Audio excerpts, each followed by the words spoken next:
So you're eyeballing MP materials, and you're wondering if it's too late to buy a ticket to go on this rocket ship that seems to be headed for the moon.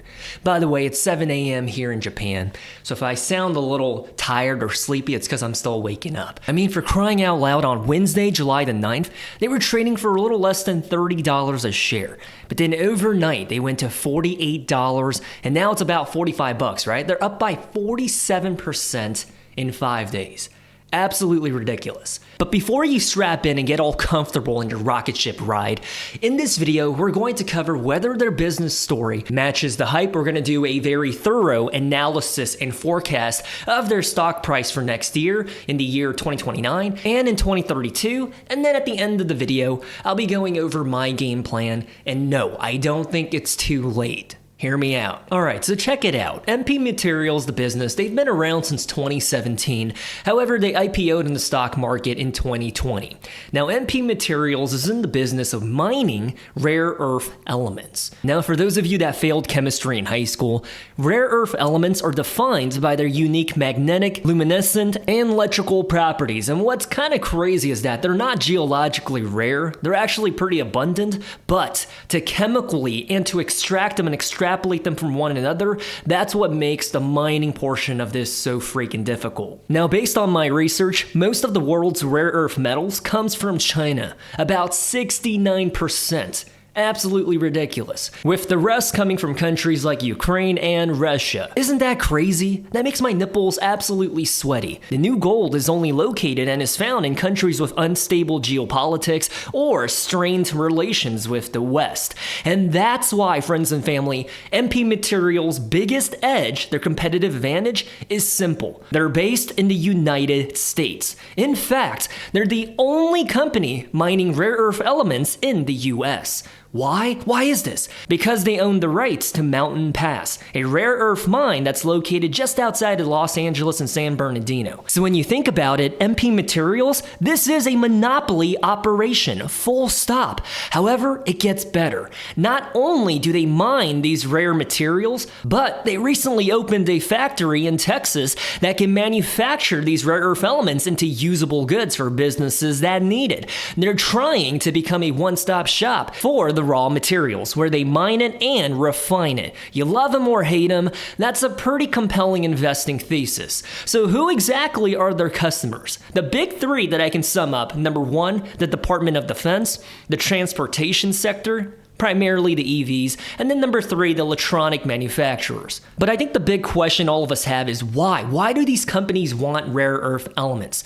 Well, friends and family, there's so many different applications and why it's such a necessity. For instance, the EV makers use rare earth elements for their battery engines. The smartphone builders like Samsung and Google Pixel, they need it for their chips. Fighter jets need it for their avionics. Nuclear submarines, guided missiles, MRI machines, and radar systems, the list goes on and on. So if you're listening carefully, you can see that rare earth elements are vital to the success and future of the United States military. And by the way, if you're a friend of this channel, then you know that I love stocks that do business with the Department of Defense, aka the military, because they do business based on contracts, and those contracts are some of the most predictable and reliable revenue business models out here. I love it. Now, with that out of the way, now we're going to review some of their biggest business moves in 2025 and beyond. So right off the bat, MP Materials restores US rare earth magnet production in Texas, as we alluded to earlier. And the biggest takeaway from that facility is that the first deliveries are on track by the end of the year. So that production output and their supply chain is about to get a little more efficient and optimized. And the next thing is this: once Trump got back into office this year, he launched the trading wars that gave other countries the courage to participate as well. So check out what this article is saying. So China has a quasi-monopolistic position on the global market for the rare earth elements. On April 4th, 2025, China imposed export restrictions for the rare earth elements. So when I think about China with their rare earth elements, it kind of reminds me of Saudi Arabia and their oil empire. We are witnessing the next wave of the gold rush, and I think that's their biggest growth driver as an economy going forward, at least for the next 5 years. They have such a big pull, an abundance, and a supply of rare earth elements. So that happened on April 4th, and as a response, MP Materials accelerates the strategy to reindustrialize the rare earth supply chain, and that was in April 17th of 2025. So MP Materials said this: in response to China's retaliatory tariffs and export controls, MP Materials has seized shipments of rare earth concentrate to China. By the way, I found out based on my research that MP Materials, they mine the rare earth elements from San Bernardino and then they ship it over to China for China to refine it. So by cutting China out of the equation, MP Materials is taking a big bet and a gamble on themselves to be able to do it all, a one-stop shop as we talked about earlier. We have been preparing for this moment since day one. Our mission, capital strategy, and execution is a long-term vision to do this and to make ourselves a reliable supply, as depicted by the last paragraph right here.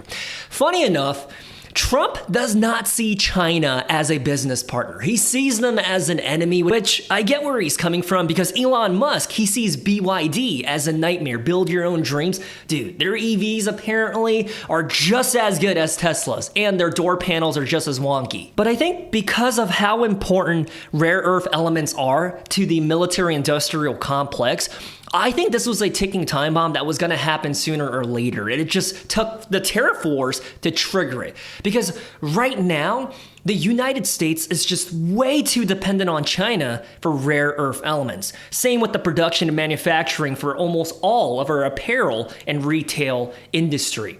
Right? Everything that you buy at Five Below, Walmart, Target, Amazon, Temu, AliExpress, Nike, Lululemon, Hollister, American Eagle, all of that is made in China. I think we're just way too dependent on China as the main ingredient of our supply chain, and I think we need to bring some of that back home. Likewise, between you and me, I think we're way too dependent on Taiwan for our AI chips, which is why we're ramping up the development for chips manufacturing here in the US with companies such as like Texas Instruments, Intel, TSM. By the way, TSM is Taiwan-based, but they're building out factories here in the US. Because at the end of the day, I think the US and China are at the opposite ends of the table and they're not seeing eye to eye with most issues. And so can you imagine if the US-China relations sour and China puts a big barricade on the supply chain, then the US economy and infrastructure would crush and be destroyed overnight. And that's why a couple of days ago, MP Materials stock went up by 50%,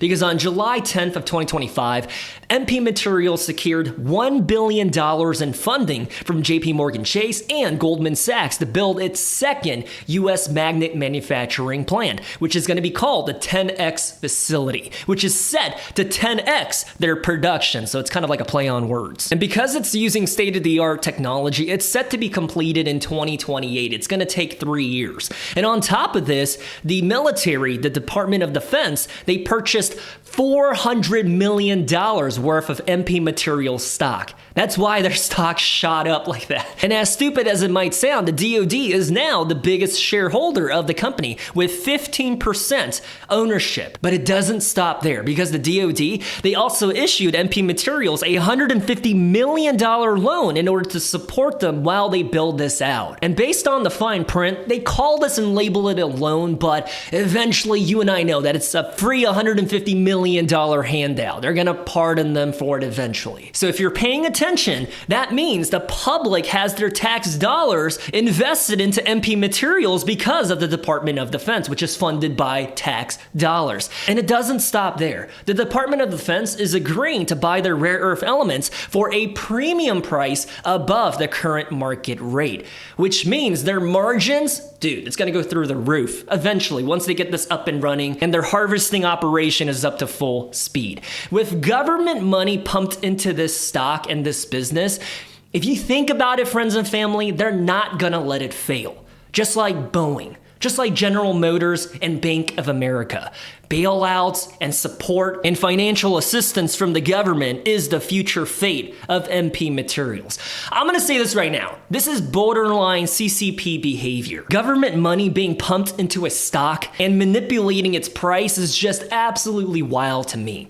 But the whole GameStop debacle taught me that big money will do whatever it takes to protect their own interests. So because their money is invested into MP Materials, they're gonna make darn sure that it's not gonna going to go belly up. At least that's what I think. But maybe I'm being a little too harsh and ignorant, because on the other side of the spectrum in an argument, maybe the US military and the government is investing into this infrastructure and supply chain because it's in the best interest of our country going forward. So it kind of makes sense, kind of like updating and innovating and putting money into renewable energy. That way we're not so dependent on coal.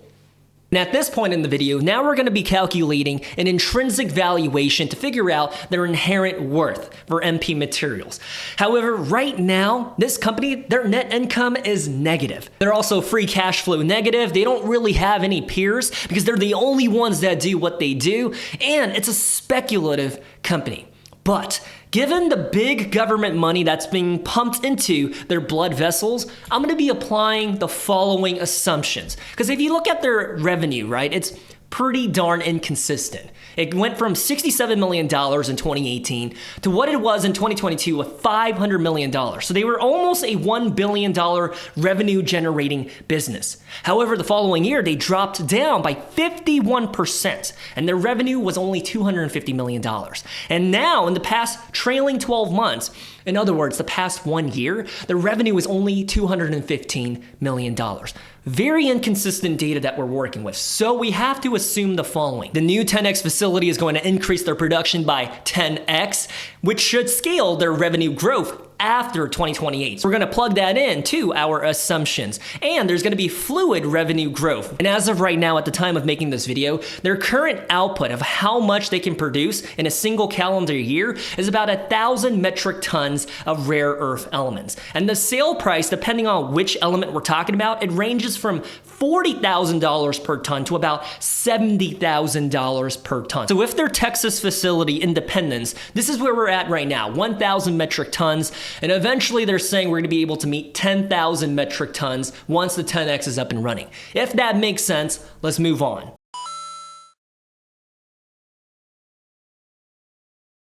And to forecast a hypothetical intrinsic valuation for MP Materials, we're going to take into account their earnings per share, but also their revenue to derive a stock market price. So right now, they are negative net income, which means their earnings per share at the time of making this video is negative 64 cents per share. So I think by the end of this year, in a bull case scenario, it should finish out at negative 45 cents. Worst case scenario, negative 85 cents per share.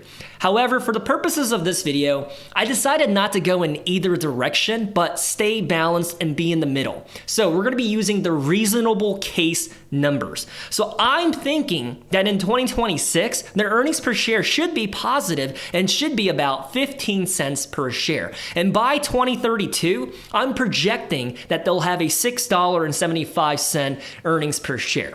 But do keep in mind, all of this is absolute speculation that their path to success will be smooth. Because who is to say that they're not going to face a labor strike, or that their factory is going to burn down, or the Texas grid is going to lose electricity once again and the power is going to go out in their facility?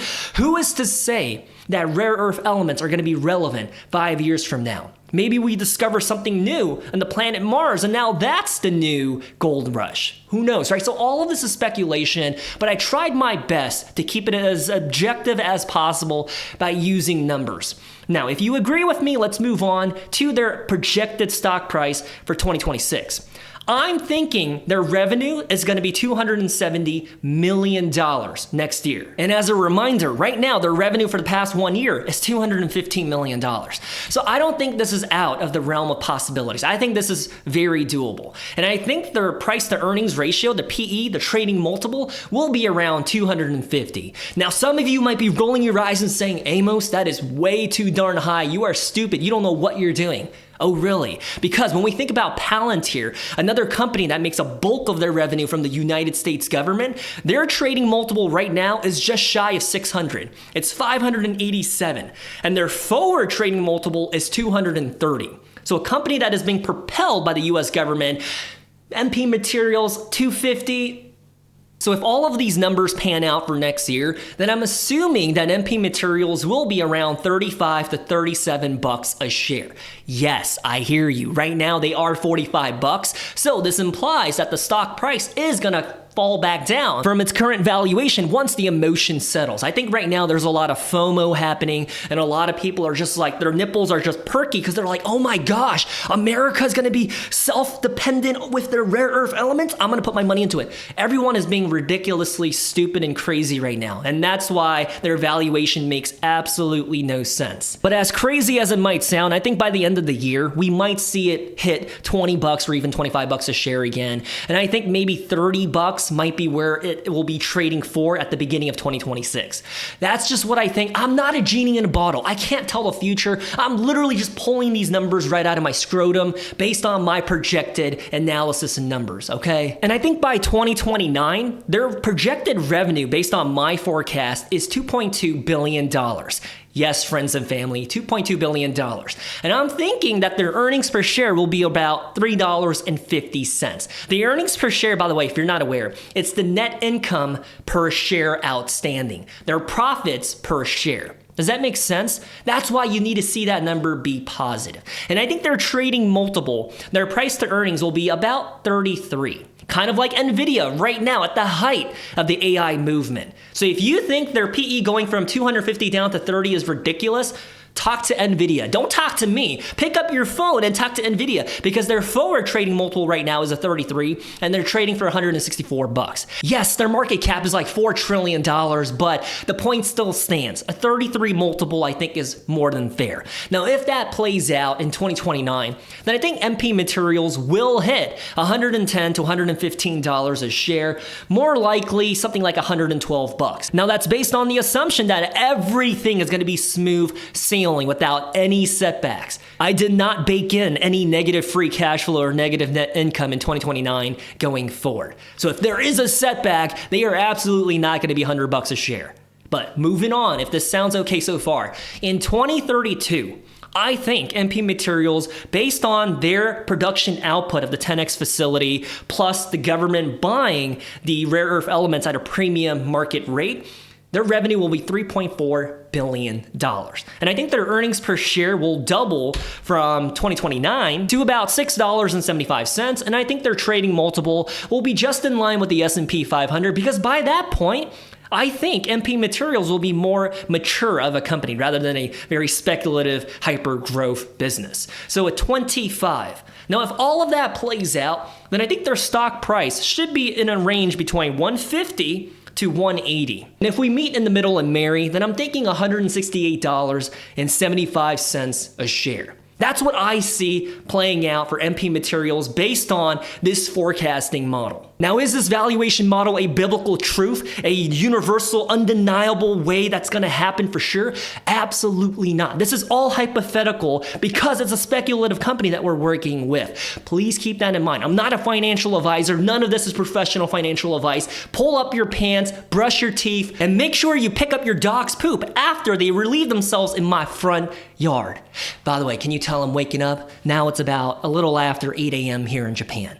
And I'm drinking my green tea. Dude, I don't drink coffee, but Japanese green tea, dude, it gets me all jacked up and wired. So if you're wondering why am I energetic, it's the green tea, friends and family. And now we're moving on to the segment of the video that I call the compounder chart. We're basically going to be comparing MP Materials to the other companies that I covered on this channel in a stock analysis format in the past 1 to 2 months. So to answer the question at the beginning of the video, I do not think the train has left the station yet. I think it's still charging and powering up, and they're loading up the food trays and making sure that the first class passengers are finding their seats. So even though I feel that way, I also do not think that it's going to be a smooth ride.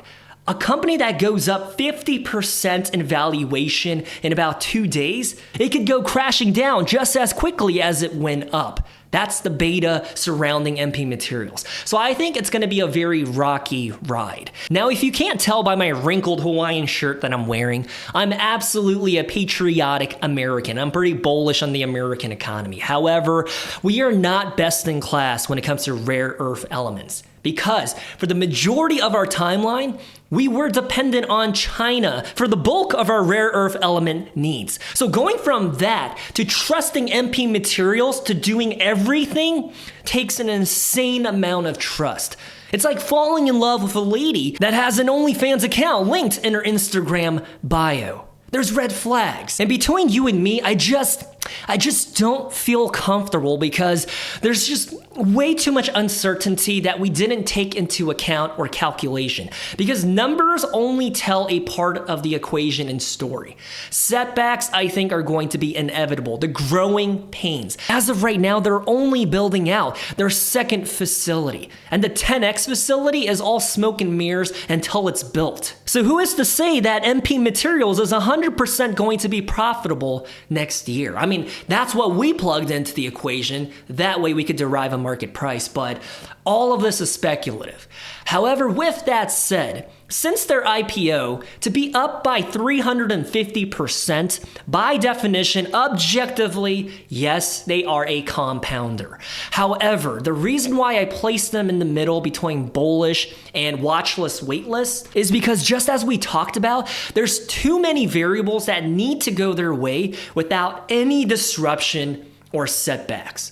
So for right now, I think what's fair is for MP Materials to be somewhere in between the two. I don't think they're going to be a certified compounder, but on the other hand, because they're such a crucial ingredient for the military industrial complex, they're not going to be a Kager graveyard as well, where your money only appreciates, the total return is only like 1 or 2% a year.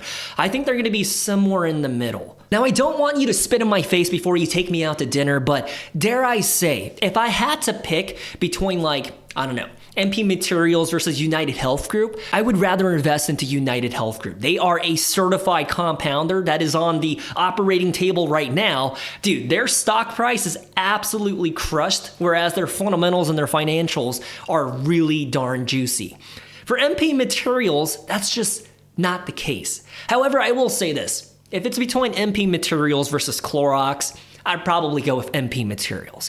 And if it's MP Materials versus Big Bear AI, this one's tough, but I feel a little bit more bullish about MP Materials than I do about Big Bear because the facts don't lie. The United States government has their money invested. They are the biggest shareholder of MP Materials. So I feel like they're not going to fail no matter what. Which takes us to the next segment of the video. What is my game plan surrounding MP Materials after spending 72 hours getting to know this company, reading through all of the financial documents?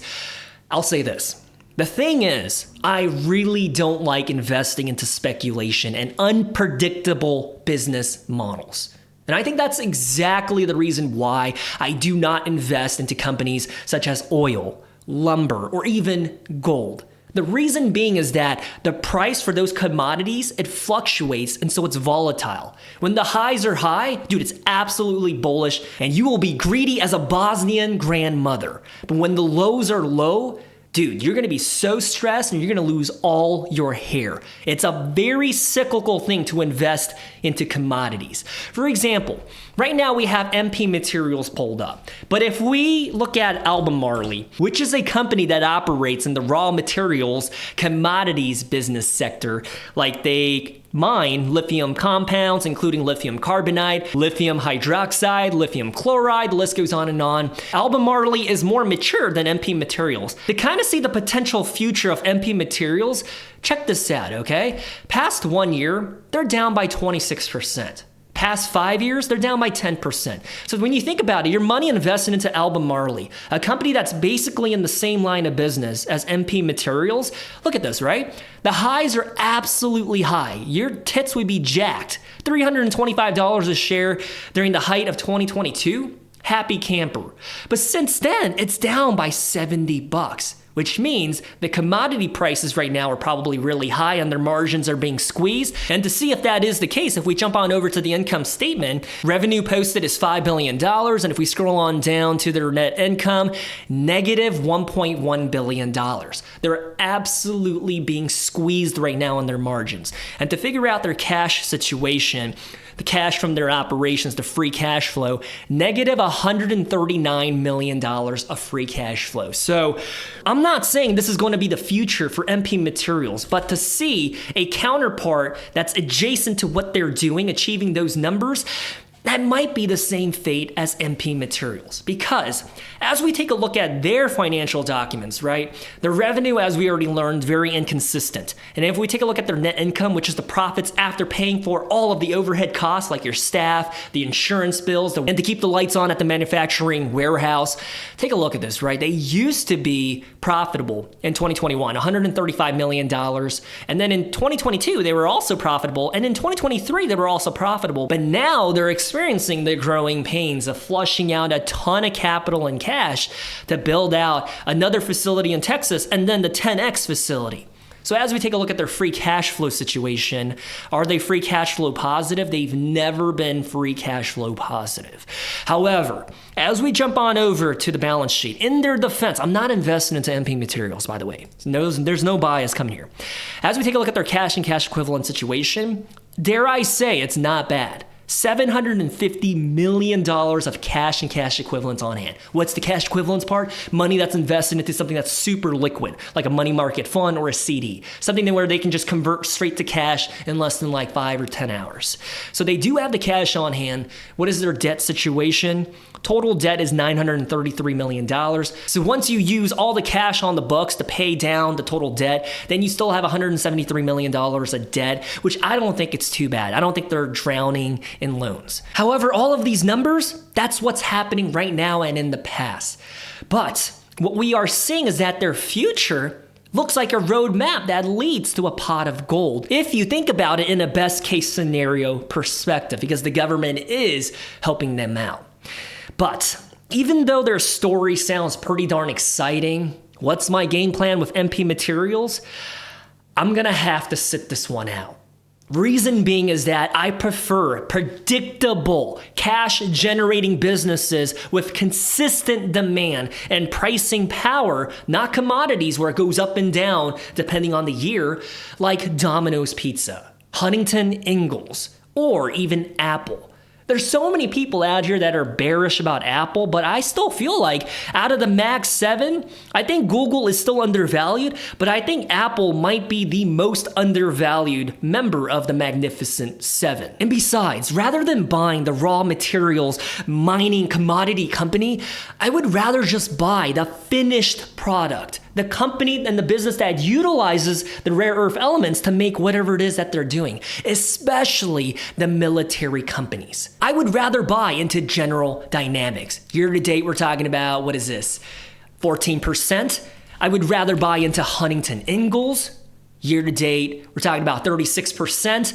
By the way, watch my video that I made about the top 7 military stocks as a guy that used to be in the military. I was a former infantry officer. I'm gonna say this right now, I am so bullish about the military stocks, at least for the next 3 years. Their future looks super, super bright. But bringing it back down to MP Materials, I'm not going to invest into them. No matter how juicy or how cheap the stock may look, for a company that is unprofitable, for a company that is posting negative free cash flow, for a company that has too much speculation baked into their future fate, I just can't do it. But if you are invested into them, I will be rooting for you because they are a very crucial and a vital business that needs to succeed so that my Huntington Ingalls can succeed because their nuclear submarines need those rare earth elements. So what I'm saying is that if MP Materials does not succeed, then Huntington Ingalls won't succeed. So I am rooting for you guys on the sidelines, but I'm not even gonna add them to my watch list. With all that said, what do you think? Are you bullish about MP Materials? Are you bearish? Poke holes in my investing thesis. I love you guys. Stay safe. Good luck in the stock market, and I will talk to you next time. By the way, I'm going to plug my Patreon. There's exclusive and original content up there that never makes its way onto YouTube. I guarantee that you will like what you see up there. And if you want to support the channel and you want to be generous, please join us over on the Patreon. Anyways, see you guys.